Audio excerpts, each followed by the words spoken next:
네, 이번 시간에는 부가가치세 마지막 간이과세자 살펴보겠습니다. 자, 간이과세자를 앞에서 그냥 얘기했는데 이게 좀 이해가 되시죠? 간이과세자는 직전 과세기간 동안 1년이라는 기간 동안 간이과세자의 과세기간은 1년이기 때문에 직전 과세기간 동안 총 공급 대가, 부가세를 포함한 토탈 금액이 8천만 원에 미달하는 사업자들을 다 간이과세자, 특히 개인들. 그래서 우리 간이과세자는 부가가치세를 거래징수하고 장부를 기상하고 이렇게 납부세액이 매출세액에서 매입세액을 차감하고 이렇게 신고하는데 영세한 사업자들은 이렇게 제대로 신고를 못하거든요. 매출은 하지만 매출세액을 정확하게 계산하기가 어려워. 그냥 10,000원에 팔아. 근데 10,000원 안에 부가세가 있어. 쪼개기도 어렵고요. 과세하고 있긴 하지만 간소하게 신고하기 때문에 제대로 된 부가세 신고 능력이 없는 거예요. 그래서 21년도 7월부터는 간이과세자도 세금계산서를 발행하는 경우가 있다고 그랬죠. 그리고 대부분 나머지 신규 사업자나 4,800만 원에 미달하면 세금계산서를 발행할 수 없고 영수증만 발행한다고 얘기했었고요. 간이과세자는 개인 사업자 중에 개인 사업자만 해당되고요. 두 번째, 직전여도 공급대가 부가세를 포함해가지고 8천만 원에 미달하는 자들, 미달, 이하 아니고 미만, 미달하는 자들. 그런 자들은 다 간이과세자. 근데 그중엔 4,800에서 8,000 구간에 걸렸다. 그러면 세금계산서 발행하고 아예 4,800만 원도 안 된다. 그러면 그냥 영수증 발행. 그렇게 둘로 나뉘는 거예요. 근데 되게 웃기는 게 다음의 사업자들은 지금부터 아래 사업자들은 돈을 버는 게 얼마 되지 않아도 막 정말 못 벌어. 그래도 간이과세가 안 돼. 돈을 5천만 원밖에 못 벌었어. 그래도 일반 과세자여야 돼. 예를 들면 되게 특징이 몇 개 있는 거야. 절대로 간이과세를 적용하지 않으려고 하는 거야. 그 말은 제대로 신고해. 넌 제대로 할 수 있잖아. 너 뻥치지 마. 이런 얘기 하는 거야. 첫 번째, 제가 일반 과세자로 사업장이 하나 있어. 근데 이번에 신규 사업장을 간이과세로 신청해. 받아줄까요? 다른 곳이 일반 과세가 사업하는 곳이 있어요. 근데 이 사업장의 지정 같은 거야. 일반 과세 안 받아줘. 첫 번째, 간이과세가 적용되지 않는 다른 사업장을 보유하고 있다면 이 사람은 다 일반입니다. 간이과세를 하나는 받고 하나는 일반이고 그거 안 된다는 얘기고요.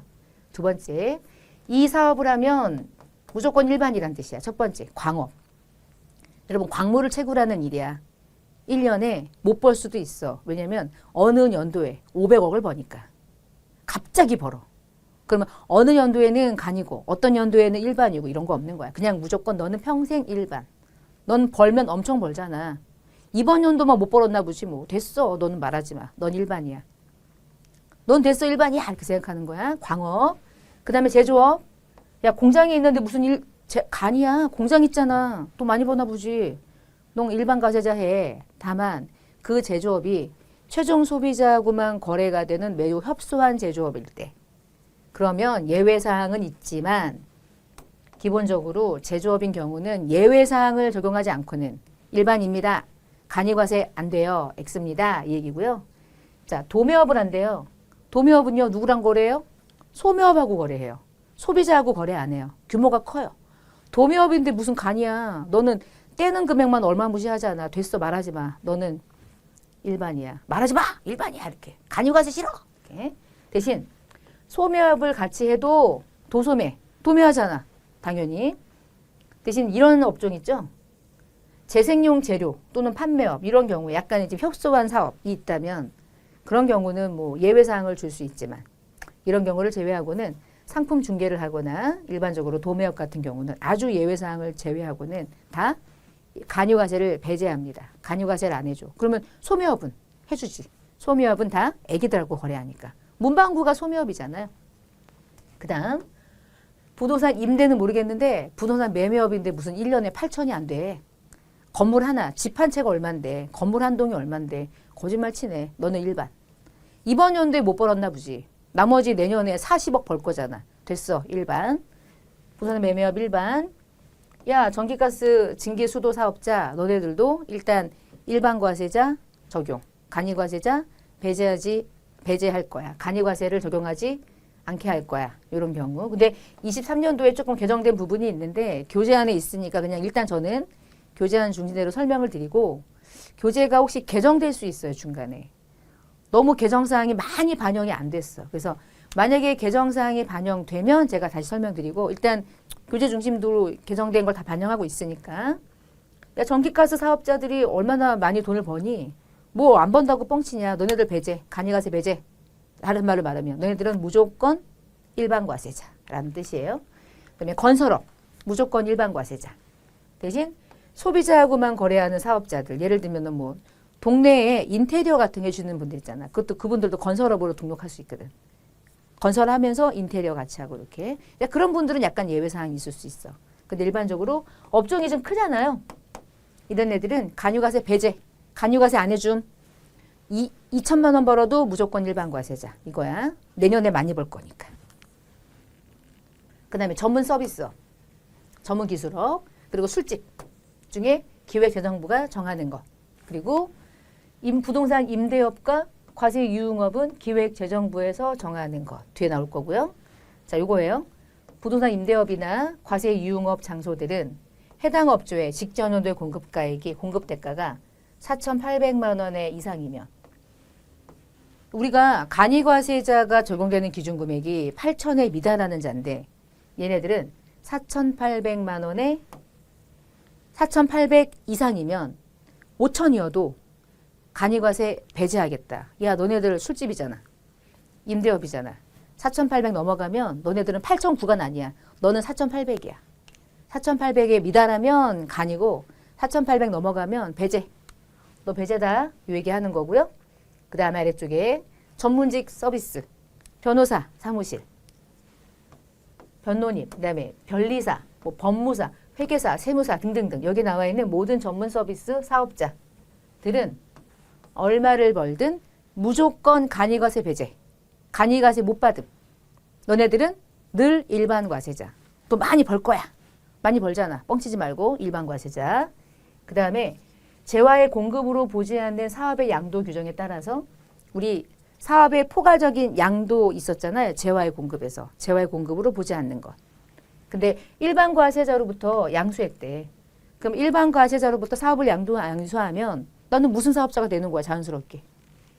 일반 과세자가 되는 거니까. 이후에 뭐 공급대가 합계 금액이 간이과세로 미달하면 어쩔 수 없지만 그렇지 않다면 내가 인수한 사업자가 일반 과세자면 나는 그냥 자연스럽게 일반 과세자로 흡수가 된다. 이렇게 보시면 되고요. 간이과세 배제. 그리고 세무서에서 항상 세무서별로 지역별로 서대문 세무서, 마포 세무서, 뭐 예를 들면 뭐 남대문 세무서, 세무서별로 우리 지역의 어디부터 어디까지 규모와 어디 지역에서 일하는 사업자들은 요 도로에서 일하는 사람들은 모두 다 간이과세 배제. 강남역에서 나오는 모든 길가에 있는 사업자들은 무조건 얼마를 벌어먹든 상관없이 간이과세 배제. 이렇게 사업장 소재 지역과 종류, 규모를 가지고 국세청장에서 적용해주는 어떤 기준이 있어요. 그건 외울 수는 없죠. 근데 여러분이 봤을 때 아, 여기는 유동인구가 엄청 많겠다. 매출은 깔려 있겠다. 그런 곳들은 대부분 세무서에서도 일반과세 적용, 간이과세 배제. 그러니까 대표적으로 백화점에 입점하는 사업자들은 다 그냥 일반과세자인 거야. 간이과세를 못 받아. 그런 느낌. 그리고 소득세에서 복식부기 의무자로 경영하는 사업자들은 일반적으로 그냥 일반과세자. 복식부기 의무자래. 어느 정도 매출 규모를 넘어서 소득을 신고하는 자들이니까 그들도 일반과세자.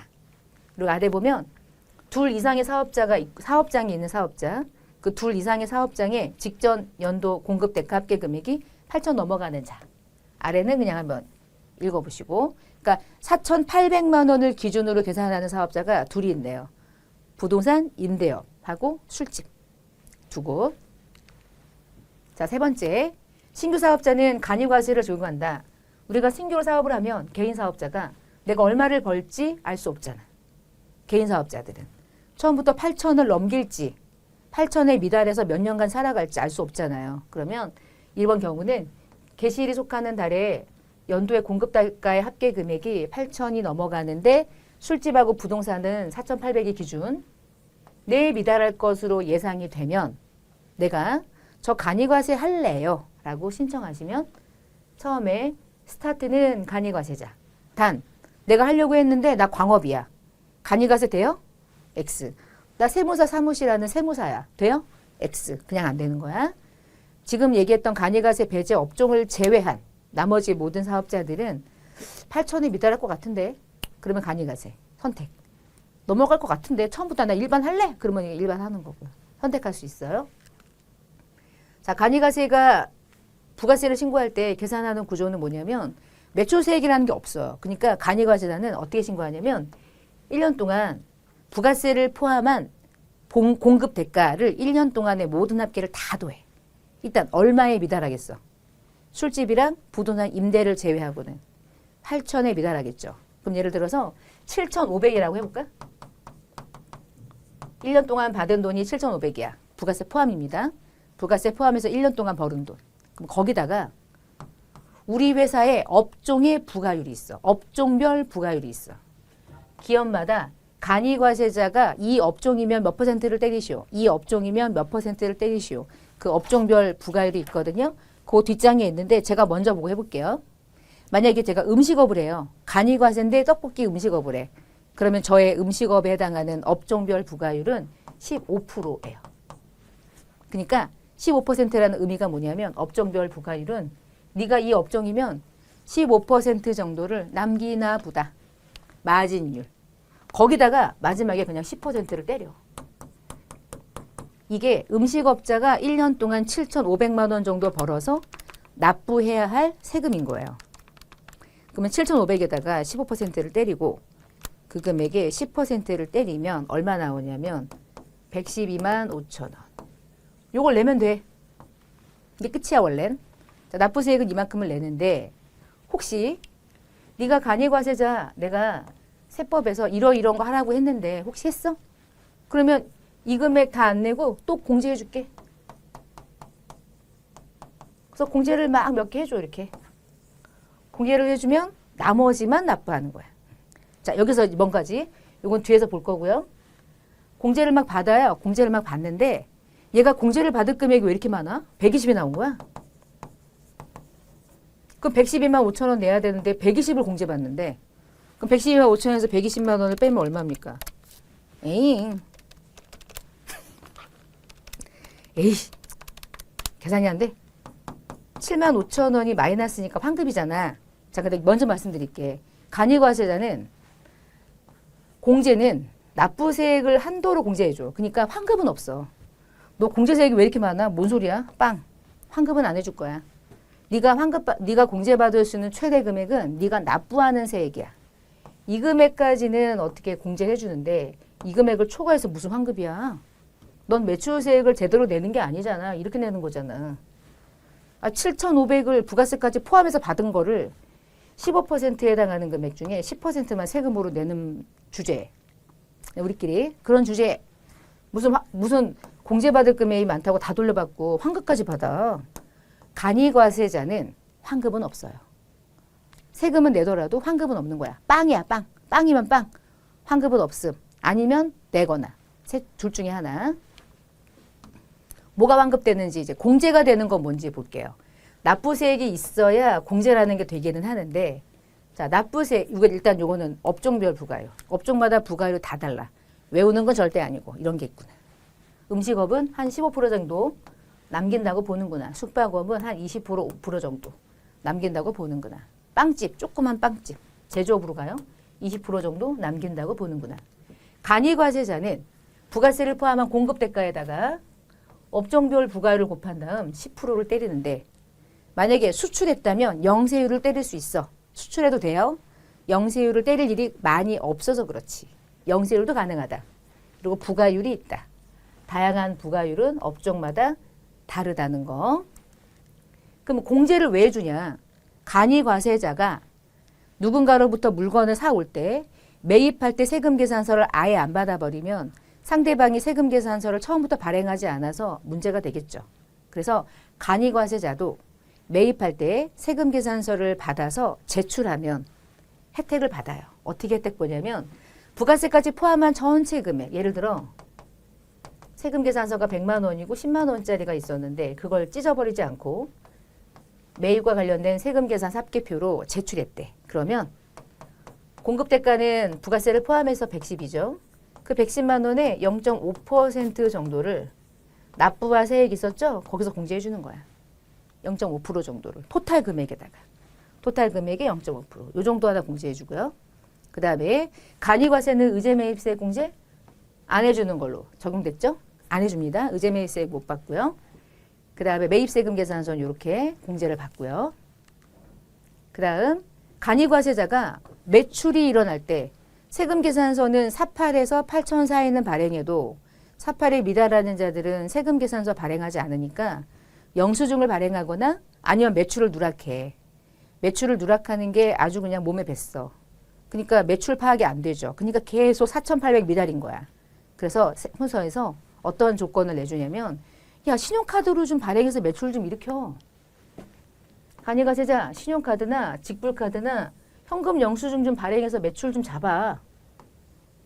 매출 좀 신고해. 대신 네가 이렇게 매출을 일으키면 세액 공제해 줄게.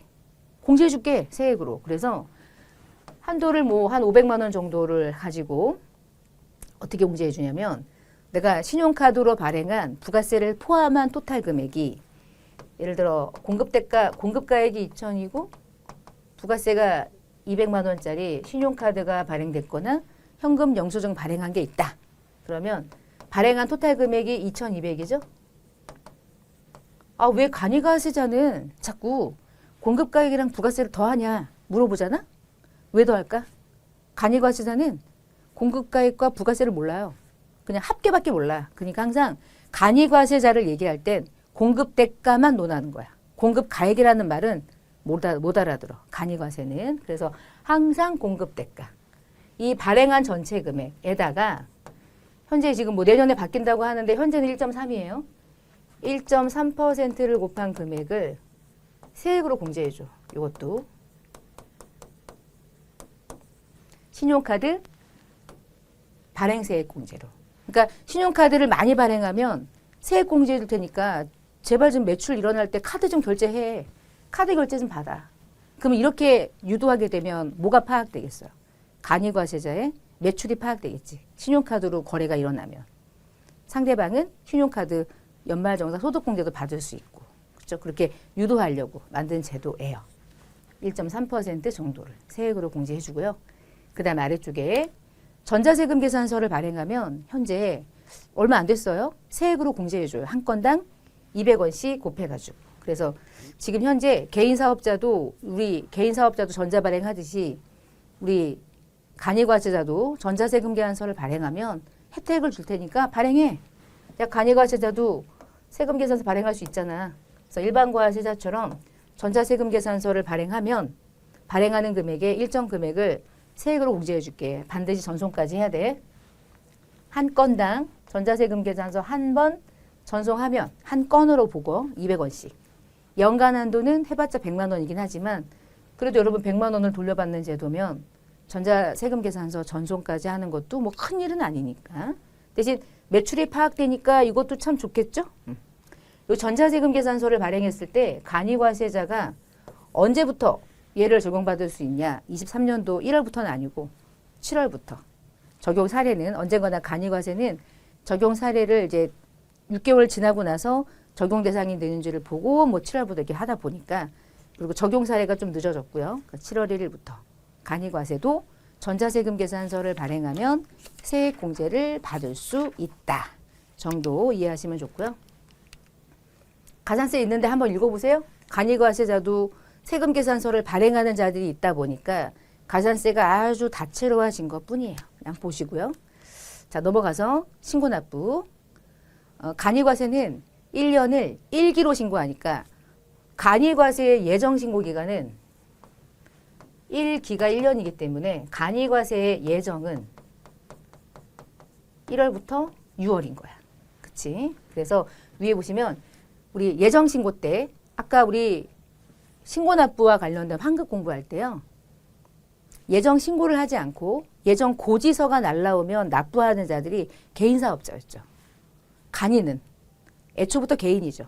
그러니까 간이는 항상 기본적으로 예정 신고하지 않고 예정 고지 납부하는 게 원칙인 거예요.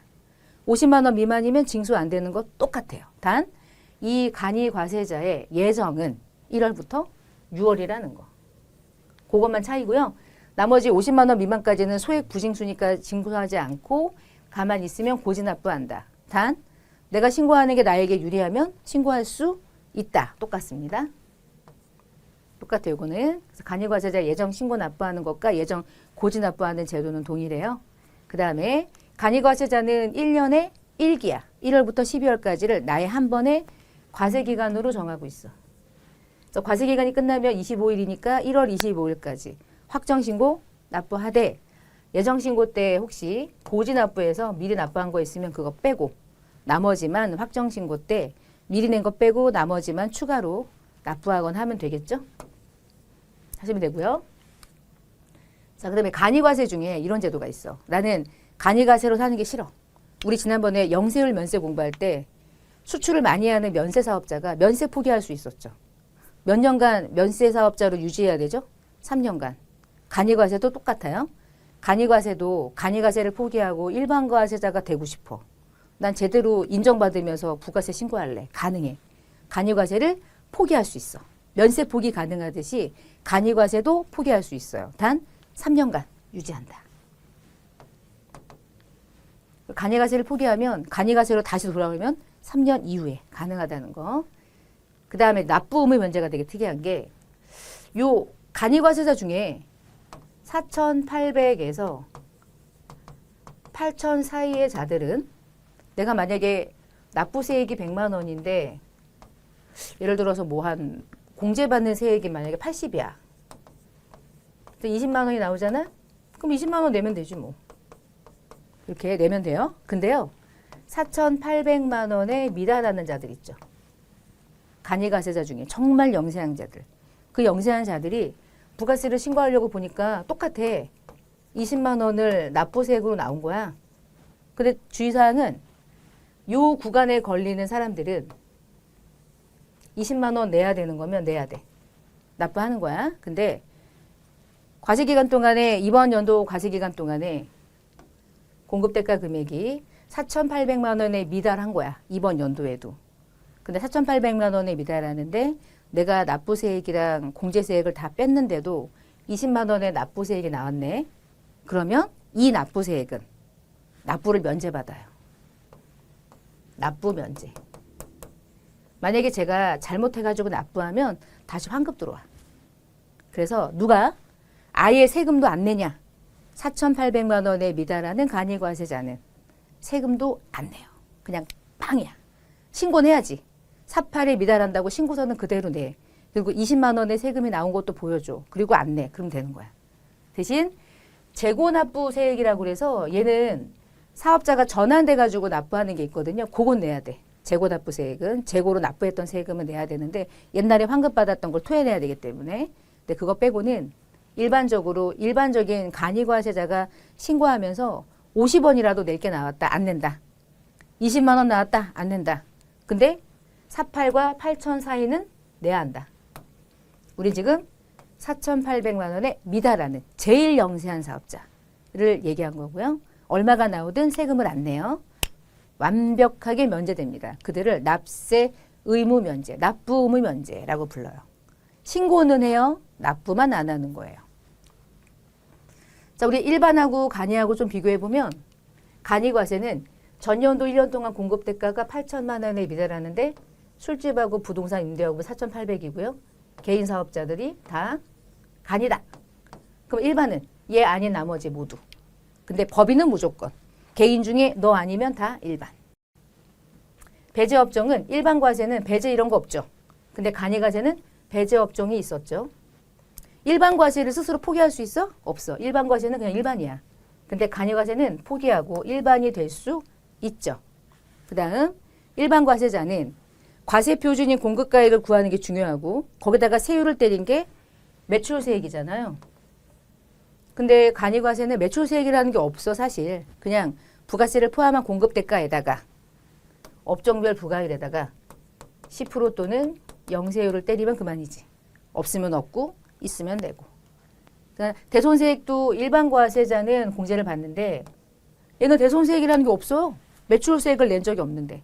매출세액에서 까야 되는데 매출세액 낸 적이 없으니 대손이라는 말도 필요 없는 거야. 그냥 이렇게 굴러 사는 거지 뭐 이렇게. 자, 일반 과세자는 요건이 충족되면 매입세액 전부 공제받고, 간이는 공급대가, 매입한 세금 계산서의 합계, 공급가액이랑 부가세를 더해서 0.5%, 그냥 때린 금액을 조금 공제받는 거지. 조금. 그러니까 찢어버리지 말고 신고하면 코딱지만큼 받는 거잖아요. 그리고 의제매입세액은 공제받지만 간이는 의제매입세액을 받을 수가 없다. 세금 계산서를 일반 과세자는 발급하는 게 원칙이다. 얘도 원칙이긴 한데 사파에 미달하거나 신규 사업자는 발행하고 싶어도 발행할 이유가 없다. 너네들은 영수증 발급자. 이렇게 해서 간이과세자하고 일반 과세자하고 비교하는 경우로 시험 문제가 종종 나올 수 있고요. 간단한 예입니다. 일반 과세자 아니고 간이과세자고 부가세를 포함한 공급대가가 5천이래요. 근데 이 금액에 신용카드가 발행된 1,000이 이 안에 들어가 있대. 그럼 일단 공급대가는 5천이란 뜻이잖아. 그치? 자, 5천에다가 업종별 부가액이 30%래. 여기다 할게 그냥. 여기다가 마지막에 10%를 때린 게 이게 납부세액이에요. 근데 여기서 혹시 공제받을 게 있으면 공제받아. 그 첫 번째가 신용카드를 발행했더라고. 신용카드 발행하면 1.3%만큼 신용카드 발행세액 공제를 받으니까 신용카드 1,000만 원에다가 1.3%, 13만 원 세액 공제. 자, 매입한 세금이 1,100이 부가세가 포함이래. 그럼 1,100에다가 0.5%. 그래서 요만큼 세액 공제. 그래서 150만 원에서 5만 5천 원 빼고 13만 원 빼서 18만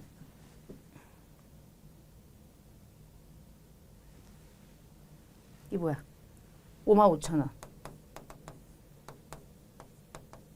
13만 원 하면은 18만 5천 원인데 18만 3천 원으로 돼 있네요. 그렇죠? 그것만 수정해 주시고 그래서 나머지를 납부세액으로 공제받는다. 이러한 구조가 우리가 간이과세자가 신고하는 납부세액을 계산하는 방식이 되겠습니다. 5만 5천 원에다가 13만 원 더하면 18만 5천 원인데 18만 3천 원으로 되어 있네요. 그렇죠? 이거 5로 바꿔가지고요. 131만 5천 원. 그렇게 계산이 왜 틀렸을까요? 자, 그러면 그 뒷장에 계산을 한번 해볼까요? 연습 문제를 한번 풀어볼까요? 잘못된 상황을 고르세요. 1번. 뭐가 잘못됐지? 공인의 계산은 회계법인을 신규 설립했대. 사업을 개시하는 날 100년의 공급 대가가 8천에 미달할 것 같아. 8천에 미달할 것 같으면 어떻게 하면 돼요? 간이과세 적용 신청할 수 있어요? 회계사인데 전문 서비스는 전혀 간이과세를 적용받을 수 없는 배제 업종이었죠. 이게 잘못된 상황이네, 그치? 나머지가 왜 맞는지 볼까? 맞는 설명이니까. 음식업을 한다. 면세로 쌀을 10가마를 구입했다. 원재료에 대한 의제매입세 공제 신청을 안 했다. 그치? 하면 안 되지. 안 해주니까. 숙박업을 영위한다. 간이과세자 1월부터 12월까지 과세기간으로 해서 부가세를 신고했다. 간이니까. 간이는 1월부터 12월까지. 양복을 한다. 매출 신장을 예상해서 24년도에는 일반 과세자가 되려고 간이과세 포기 제출했다. 그건 가능하죠. 간이과세 포기가 가능하다 그랬으니까. 그치? 자, 1번은 회계사가 나와서 그런 거예요. 자, 그 다음 간이과세자에 대한 설명으로 가장 올바르지 않은 것. 간이과세는 개인 사업자를 대상으로 하므로 법인 사업자는 절대 받을 수 없다. 맞다. 간이과세는 예정신고 납부제도가 없고 관할 세무서장이 예정 부과한다. 이게 원칙이죠. 원칙. 근데 내가 가만히 있으면 세금을 더 납부할 것만 같은 그런 개념이 있을 때는 이제 3분의 1에 미달한다면 가능하긴 하지만 원칙은 예정 부과 제도입니다. 3번 간이과세자가 다른 사업자로부터 세금계산서를 발급받아서 매입처별 세금계산서 합계율을 제출하면 전체 부가세를 포함한 금액의 0.5를 세액으로 공제를 받는다라고 했었죠. 이 부분도 맞고. 그 다음 간이과세자는 부가세법 사업자가 아니에요? 사업자예요. 사업자인데 제대로 신고하지 않을 뿐이지. 그치? 간이과세자가 부가세 사업자가 아닙니다라고 하는 말은 항상 틀린 거예요. 과세하기도 하고 사업자이기도 해요. 부가세 신고도 다 해요. 근데 좀 이상하게 하지. 그치? 일반 과세자하고는 전혀 다른 방식으로. 사업자긴 하니까 아니다라는 말은 틀린 말. 오, 마지막 3번. 일반과 간이에 대한 설명 중에서 가장 올바르지 않은 것. 간이과세자의 납부세액은 공급대가에다가 업종별 부가율을 곱하고 10% 또는 영세율을 적용한다. 영세율이 없다고 틀린 말은 아니잖아. 간이과세는 대손세액 공제를 받을 수가 없다. 간이과세자는 확정 신고를 할 필요가 없고 세무서가 납부해주면 간이과세는 예정 신고를 할 필요가 없을 뿐이지. 내가 스스로 신고해서 확정 짓는 제도죠. 신고납부 제도죠. X. 요게 틀렸다. 그치? 간이과세자는 간이과세를 포기해서 일반과세가 될 수 있다. 맞다.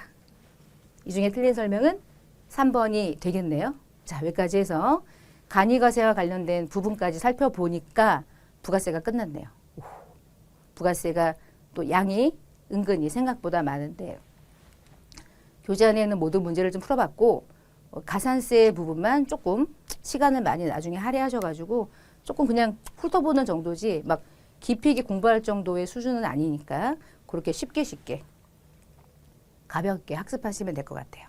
자, 그럼 이렇게 해서 이번 시간 마치겠습니다. 감사합니다.